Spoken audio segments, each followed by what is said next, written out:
Metabolic changes के बारे में अभी तक हम कार्डियोवास्कुलर चेंजेस, स्किन में होने वाले चेंजेस, रिप्रोडक्टिव सिस्टम में होने वाले चेंजेस को देख चुके हैं। आज हम देखेंगे मेटाबॉलिक चेंजेस के बारे में।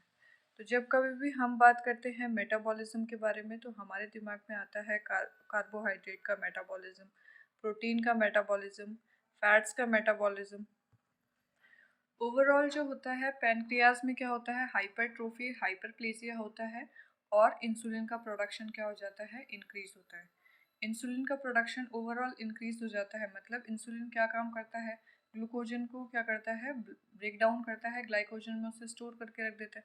तो ऐसे में तो ग्लूकोज सारा का सारा क्या हो जाना चाहिए, कम हो जाना चाहिए, मदर को भी नहीं बचेगा, फीटस को भी नहीं बचेगा। जबकि यहाँ पे क्या है, जो ग्लूकोज है उसकी डिमांड बढ़ चुकी है, क्योंकि पहले सिर्फ मदर को चाहिए था, अब क्या चाहिए, फीटस को भी क्या चाहिए है, ग्लूकोज चाहिए है। तो ओवरऑल डिमांड बढ़ चुकी है। तो कुछ ऐसे मैकेनिज्म होंगे कि जो इंसुलिन तो क्या होगा, ओवरऑल इंसुलिन जो होगा वो होगा इंक्रीज, बट इसके प्रति जो इसके रिसेप्टर होंगे उनकी रेसिस्टिविटी इंक्रीज हो जाएगी। वो इसके रिसेप्टर काम करना, मतलब इसके रिसेप्टर को कोई फ़र्क नहीं पड़ेगा, इंसुलिन आए चाहे ना आए, वो उसके प्रति क्या नहीं करेंगे, रिस्पॉन्ड नहीं करेंगे। तो लिखा है due to hypertrophy and hyperplasia in beta cells of pancreas, pancreas में हाइपरट्रोफी हाइपरप्लेसिया की वजह से the blood insulin level increase है, जो ब्लड इंसुलिन लेवल है वो क्या हो जाता है, इंक्रीज हो जाता है। But due to HPL, but due to human placental lactogen, estrogen and progesterone and some other hormonal changes, the insulin resistivity in maternal cell increases. As a result, blood glucose increases. यहाँ पे लिखना है increases.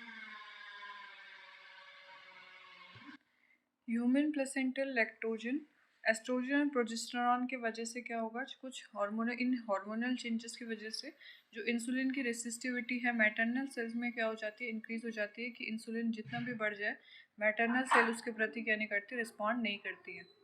Overall जो pregnancy में है glucose का level क्या हो जाता है, इंक्रीज हो जाता है। इसीलिए हम कहते हैं कि प्रेगनेंसी क्या है, हाइपरग्लाइसेमिक स्टेट है, जिसमें ग्लूकोज का लेवल क्या होता है, इंक्रीज होता है। प्रोटीन की बात करें तो जब हम प्रोटीन के मेटाबॉलिज्म की बात करेंगे तो प्रोटीन की डिमांड भी बढ़ जाती है, क्योंकि अब मदर के साथ साथ बच्चे को भी प्रोटीन चाहिए, बच्चे के ऑर्गन को भी बनना है। It has to get increase due to increase demand, so mother is advise to take increase dietary protein.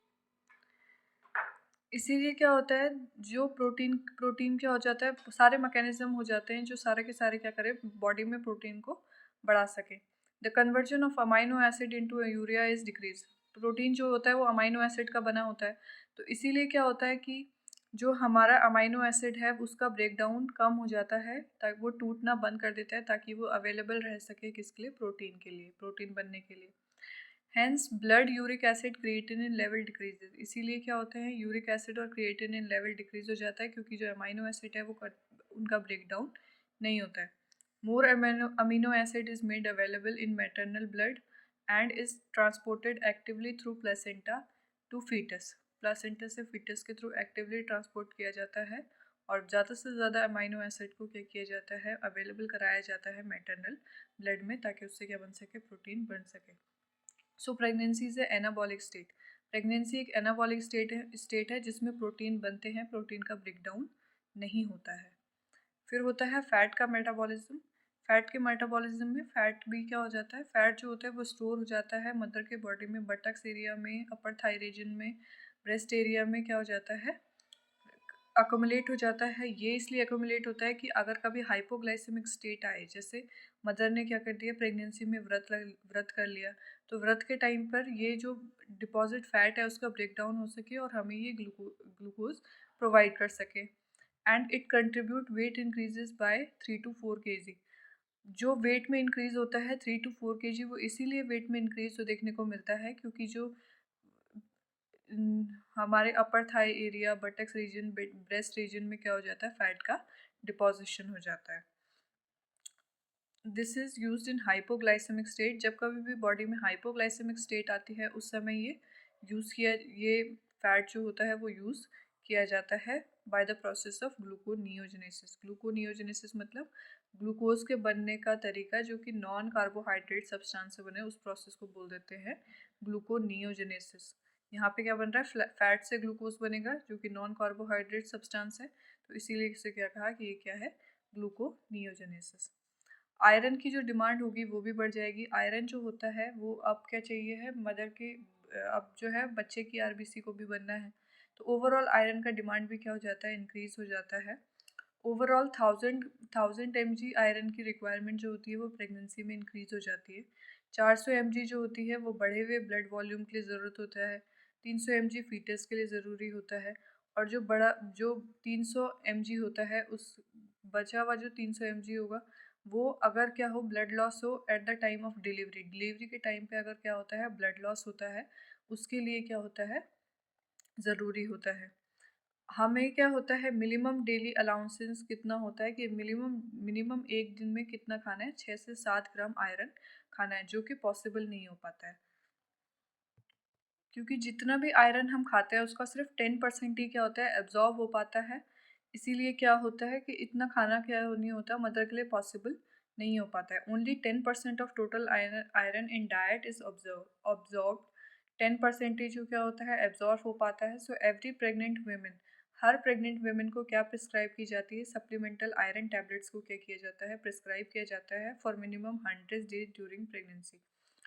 100 days के लिए प्रेफर आप, मतलब 16 वीक्स आफ्टर प्रेगन जैसे ही हमें पता चल जाए कि प्रेगनेंसी हो गई है, तो उसके 16 हफ्ते के बाद, और 3 मंथ आफ्टर द डिलीवरी, और डिलीवरी के 3 महीने के बाद तक इसे क्या करना है, खाते रहना है आयरन टैबलेट्स को। फोलिक एसिड जो होता है वो न्यूरल ट्यूब डिफेक्ट को प्रिवेंट करता है। तो फर्स्ट ट्राइमेस्टर में फोलिक एसिड की जो सप्लीमेंट्स है वो भी प्रिस्क्राइब किए जाते हैं। अब फोलिक एसिड यहाँ पे दो चीज़ों के लिए काम आता है, एक होता है न्यूरल ट्यूब डिफेक्ट को ना होने के लिए, और दूसरा होता है आरबीसी के मैचुरेशन के लिए। आइडियली जो फोलिक एसिड होता है वो हमें क्या देना चाहिए, प्लान्ड कंसेप्शन से पहले 1 महीने पहले शुरू करनी होती है। 1 महीने पहले शुरू करनी होती है, लेकिन इंडिया में प्रेगनेंसी क्या नहीं होती, प्लान्ड नहीं होती है। इसीलिए हमें फिर भी तो, लेकिन जहाँ प्लान्ड कंसेप्शन होता है, जहाँ प्लान्ड प्रेगनेंसीज होती हैं, डॉक्टर की सलाह से प्रेगनेंसी को प्लान किया जाता है, वहाँ 1 महीने पहले से क्या हम क्या शुरू कर देते हैं, आयरन फोलिक एसिड को डेवलप्ड कंट्रीज में शुरू कर देते हैं। After 16 weeks folic acid is given along with iron supplement, लेकिन 16 वीक के बाद जो फोलिक एसिड दी जाती है आयरन सप्लीमेंट्स के साथ, वो दिए जाते हैं ताकि एनीमिया को प्रिवेंट किया जा सके और आरबीसी के मैचुरेशन को बढ़ाया जा सके। तो आयरन डोज जो होती है वो होती है 500 माइक्रोग्राम। रिक्वायरमेंट जो होती है वो 400 माइक्रोग्राम की होती है, लेकिन जो अवेलेबल टैबलेट्स होती हैं मार्केट में वो होती हैं 500 माइक्रोग्राम की, वरना हमें ज़रूरत कितने की है, सिर्फ 400 माइक्रोग्राम की है। ये थे कुछ चेंजेस होने वाले मेटाबॉलिक चेंजेस जो कि क्या होते हैं, प्रेगनेंसी में होते हैं। इसके बाद हम पढ़ेंगे रेस्पिरेटरी, यूरिनरी और नर्वस सिस्टम में होने वाले चेंजेस को। वीडियो में बने रहने के लिए धन्यवाद।